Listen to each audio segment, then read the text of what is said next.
Bakit daw po pagka bibili ng second hand na sasakyan, lalo na yung medyo may edad na, ay kailangang buksan yung radiator cap? So guys, ako po kasi pag bibili ng sasakyan, ginagawa ko talaga yan. Kasi para magkaroon ako ng idea kung paano ba inilagaan or maintain yung makina.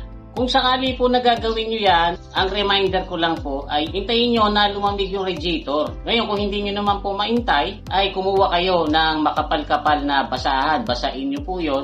Kailangan may nakaabang kayong tubig dun sa kabilang kamay nyo. Binubuhusan nyo ng pakonti-konti.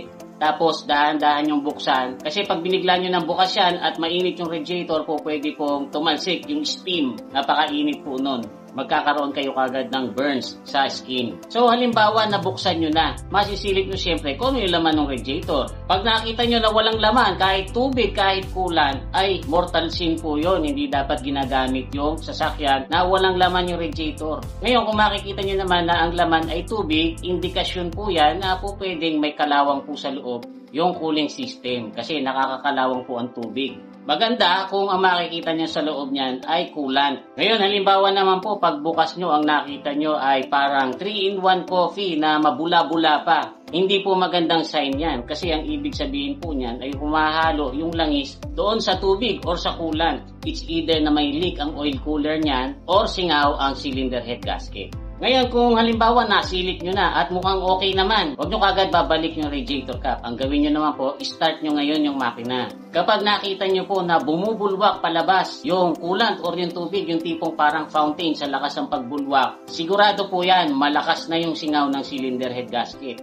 Ngayon, kung hindi naman po bumubulwak ng malakas, pero nung silipin nyo sa loob, nakita nyo maraming lumalabas na bubbles. Possible pa rin po na singaw ang cylinder head gasket niyan, pero mahina lang, kaya bubbles pa lang yung lumalabas. Either way, yan po ay hindi magandang indikasyon. Kasi guys, kapag singaw ang cylinder head gasket, hindi nyo po yan maibabiyahe ng malayo. Prone po yan sa overheating. Ngayon guys, kung type na type nyo talaga yung sasakyan, hindi ko naman po sinasabing huwag nyo na kagad bilhin. Kung halimbawa naman, ibibigay sa inyo ng murang-mura, yung tipong hindi kayo mabibigatan sa pagpapagawa niyan, ay nasa sa inyo po yon. Pero ako personally, basta nakita kong ganyan, hindi ko na po kinukuha kasi guys, ayoko rin pong maabala sa pagpapagawa ng sasakyan. Tsaka kaya nga po tayo bibili ng sasakyan, gusto natin may magamit tayo. Hindi po tayo bumibili ng sasakyan para meron tayong maipagawa. Ang pinakamaganda niyan guys, kung kayo bibili ng second hand na sasakyan, pagsama kayo ng mekaniko nyo. Or kahit hindi mekaniko, basta maalam sa sasakyan. At the end of the day, mas mainam po na wala kayong mabili